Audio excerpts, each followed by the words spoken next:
And now, for your entertainment pleasure, an audio murder mystery starring a full cast of suspects. The Death of Dr. Davidson.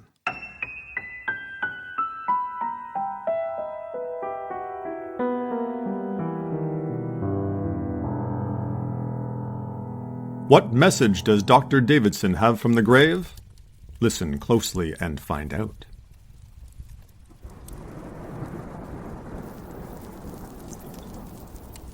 To my family, if you are listening to this recording, then events have transpired much as I expected and rather hoped they would.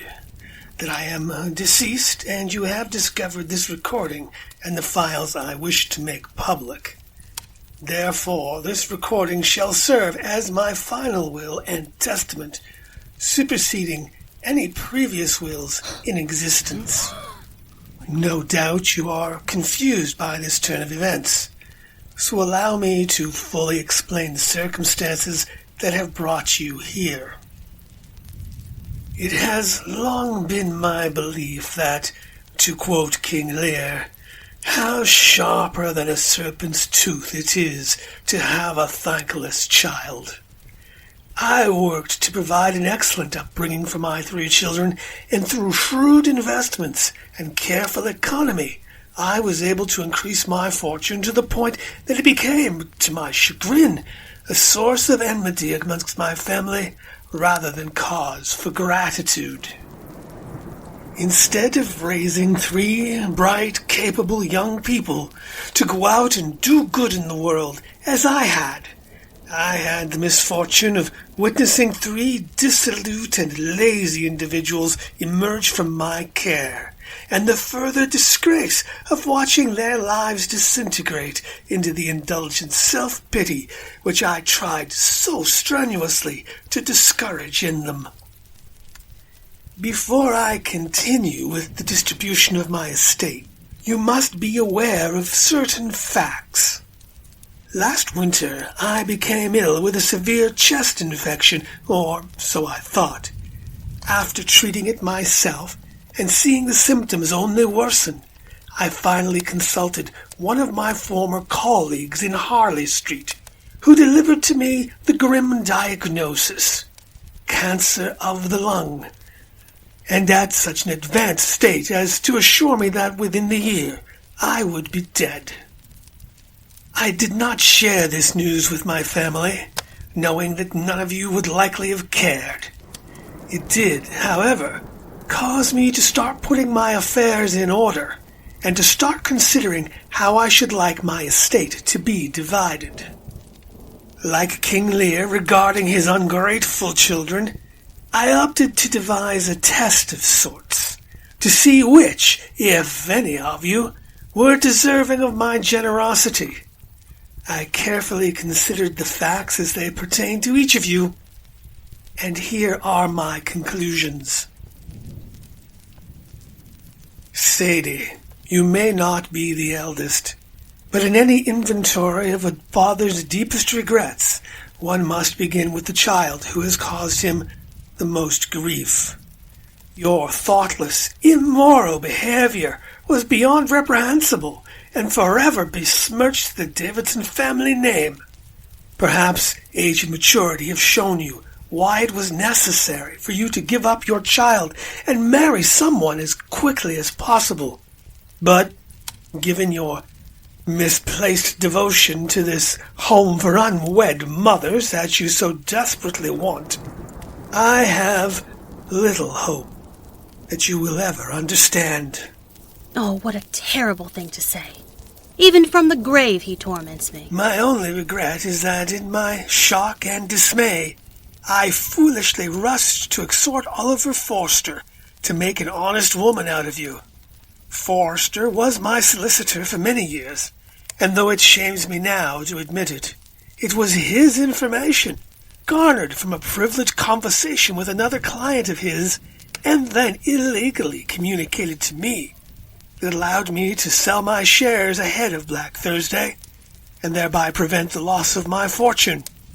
He is doubly guilty of both violating attorney-client privilege and of insider trading and in my estimation he ought to be disbarred. I should never have allowed such an unscrupulous ne'er-do-well into my family. But Sadie, your situation made me desperate to cover up the secret as quickly and quietly as possible. He used the information I gave him and grew even richer after the crash, but I'm the ne'er-do-well. As for you, Marlena, had I known that your summer holiday to Barcelona would result in a scandalous elopement with one of the most worthless young men I have ever encountered, I should never have let you set foot outside this house. He is an exotic and dashing fellow, to be sure, but for many years my scruples against interfering in a marriage that was, unfortunately, legally done and feted by our general acquaintance prevented me from investigating the scoundrel as I should have. As I told everyone at dinner tonight, your husband is wanted by the Spanish authorities in relation to an elaborate extortion scheme he perpetrated against a minor member of the Spanish royal family. He is a con artist, plain and simple, and had I investigated him under his real name of Enrique Herrero the moment you revealed it to me, I like to think I could have given you ample evidence for an annulment of your marriage. I do not know the nature of your feelings for this criminal, but I have long suspected he is not the first immoral, untrustworthy, and wholly inappropriate character you've thrown your lot in with. I believe you intended to marry Oliver Forster before you went to Barcelona, although you both concealed this from me at the time. I shouldn't like to think his marriage to your sister caused you to elope with this Herrero fellow, but if it did, I can take no blame for it. You made your choice in a willful, emotional way that would have made your mother ashamed of you, and now you must live with the consequences. And I have.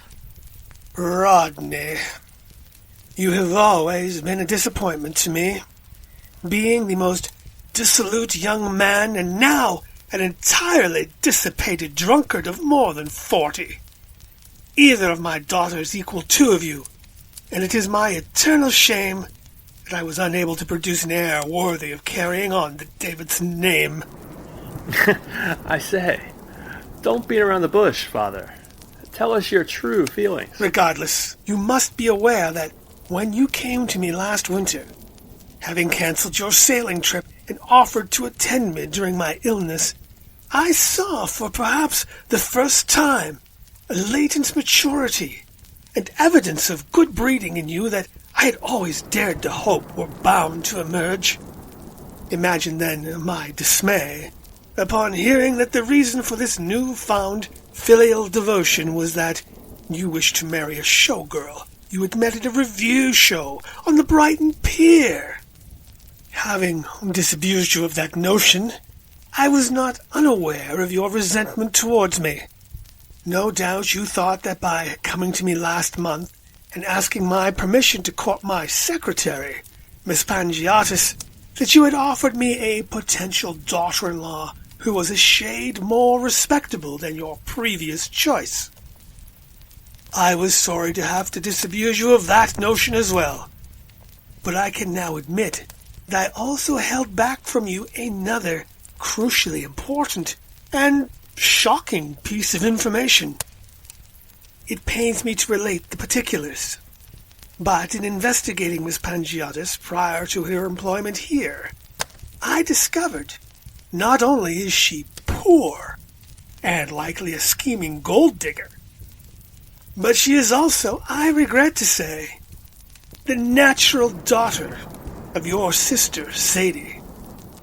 I do not believe she is aware of this connection to our family, or else I doubt she would have been so eager to attempt to sway her grandfather's affections in her direction.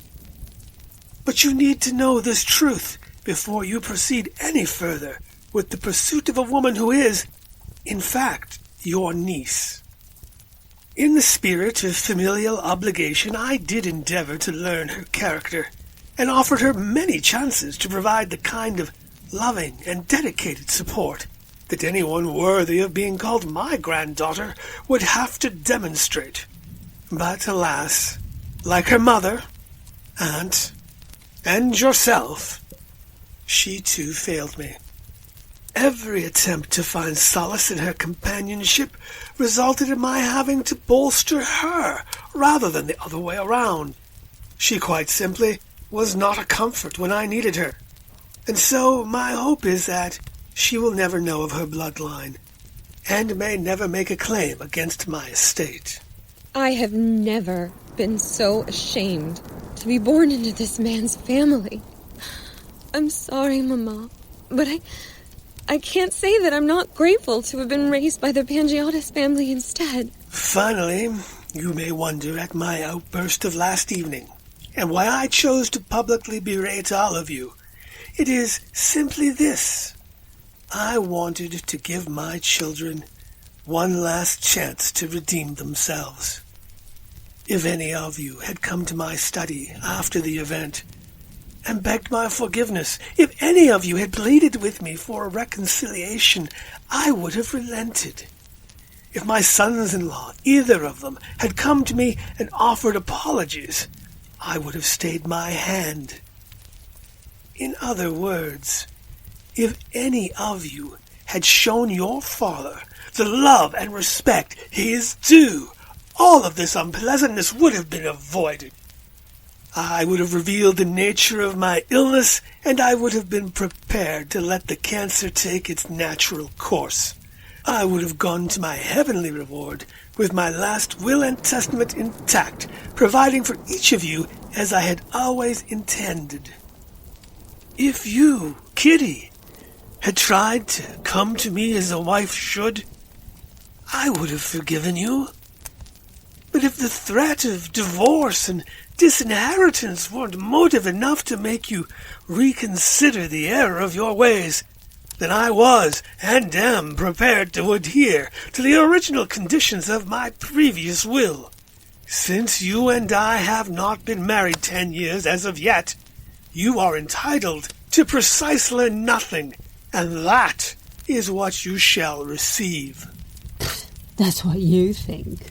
The only person in this house who behaved as she ought was Miss Higginbotham, whom I suspect and hope you have to thank for finding this message.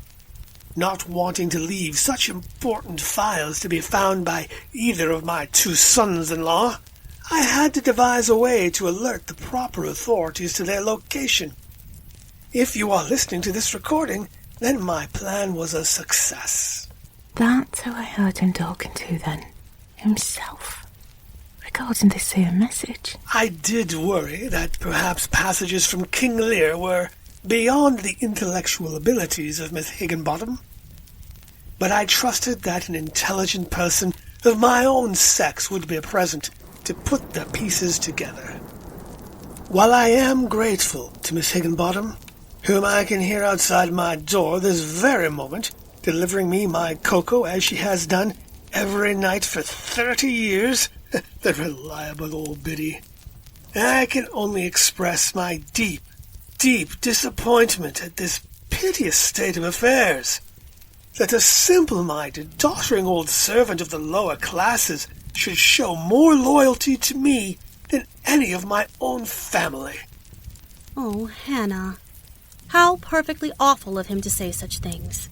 But as this recording demonstrates, none of you showed the slightest bit of loyalty to one so worthy of it.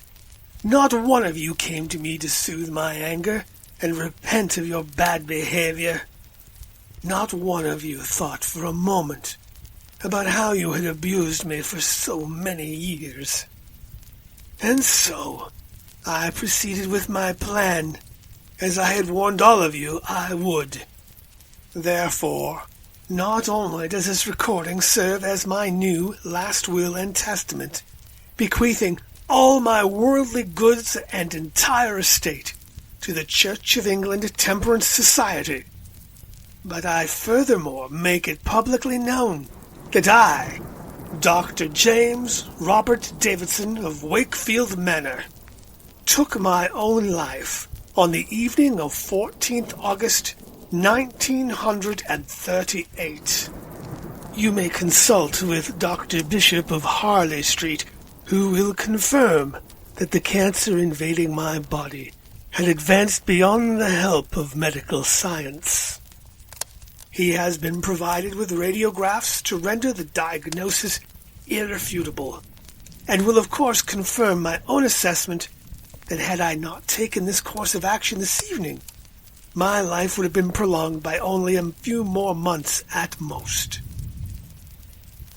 Suicide, however, negates the remaining life insurance policy that I have left in the safe, which I have left open, so that you may all well and truly know that there is not a single penny left to any of you.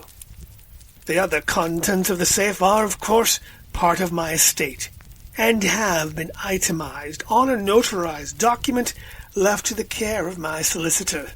Should any of you feel these items are yours for the taking, let me assure you, they are not.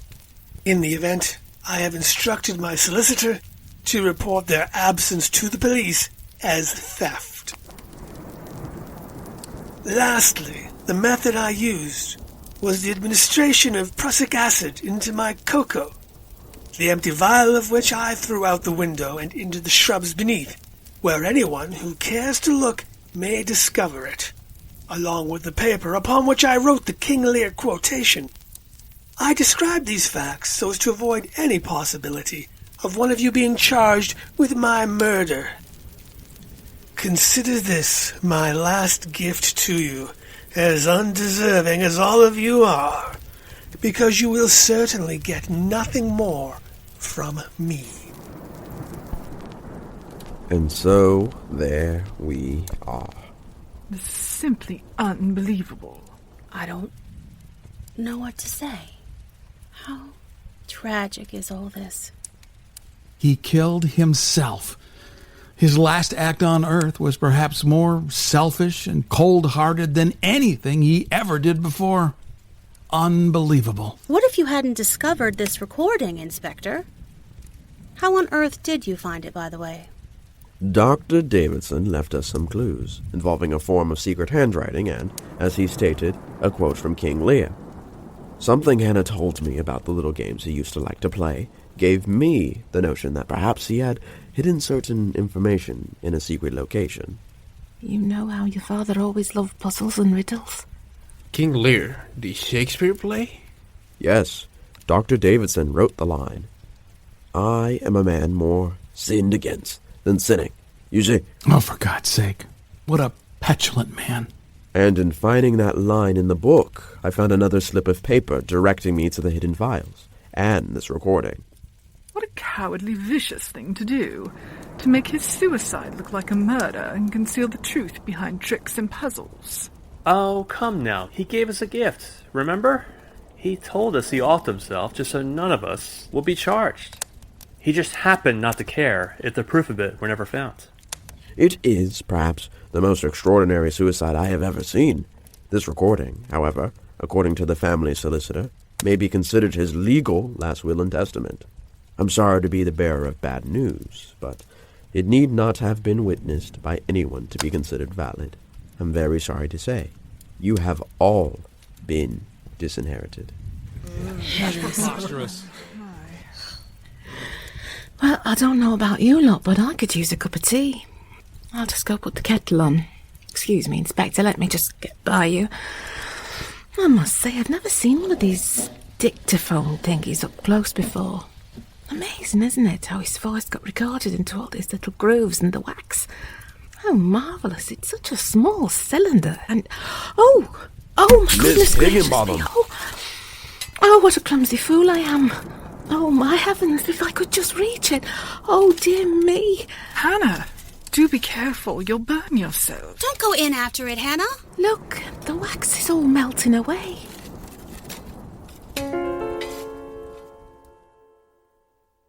Epilogue. That evening, McTavish stands out on the front steps with Hannah as the guests depart. First to leave are Marlena and Oliver, arm in arm. Let me shake your hand, Inspector. That was some fantastic detective work you did, discovering the truth. I can't thank you enough, Inspector. Well, thank you, Mrs.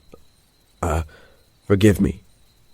Are you and Mr. Forrester? We're leaving for a long overdue holiday together in France.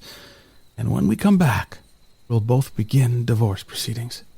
So we can finally get married. Oh, I see. I don't know what to say. Is Mrs. Forrester? It's perfectly fine with me, Inspector. We three discussed it this evening, and we agreed that it's time we faced the truth. I never should have married Oliver, no matter what my father said. And I should have come clean years ago. I'd have been disbarred and possibly gone to prison for a spell. But I would have married the love of my life. And Mr. Smythe? I'm sure he'll grant me a divorce before he gets deported. Sergeant Roy took him to the station, did he not? We'll stop by and make sure he understands what's expected of him. Well, then, my congratulations to you both. But may I ask, Mrs. Forrester, what will you do now? We're going to stay on here. The others have agreed not to sell the manor, and to allow my mother and I to transform it into the home for unwed mothers, like she always wanted. And they're keeping me on as well. Not as a servant, Hannah, but as a member of our family. That's wonderful news. I'm delighted to hear it. I confess, however, that I'm surprised Mrs. Davidson agreed, all things considered. Mrs. Davidson is going to end up right where she wants to be. She and Rodney are getting married. No. She'll go from being Mrs. Davidson to Mrs. Davidson. And with Rodney's share of the estate, as specified in my father's former will, she'll be as rich as she ever was. Indeed. The guests depart, and Sadie and Dulcie return indoors, leaving McTavish and Hannah out on the stairs. That was quite a fortunate accident you had, Miss Higginbotham, destroying the only copy of Davidson's new will. Oh, I know. Funny how fate works, isn't it?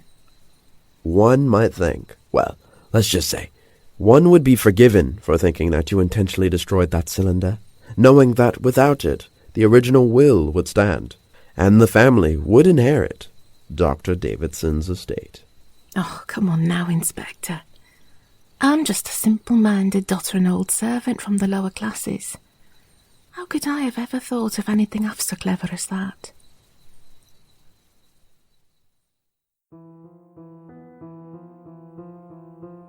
And thus concludes The Death of Dr. Davidson. This production has starred the vocal talents of Actively Retro as Dr. Davidson, Alexa YVO as Dulcie, Castaway as Rodney, Carlos Cerrujo as Harrison, Eve's Garden as Hannah, Gracie's Grove as Marlena, Hank Miller as Sergeant Roy, Josie Edwards as Sadie, Monica Kelly as Kitty, Terry Shepard as Oliver, with Quincy Speaks and Anderson Stinson III as Inspector McTavish. Written, directed, and produced by Eve Elliot. Sound effects by Ari Shaman. And I am your narrator, In My Hands Audio. We hope you enjoyed this production.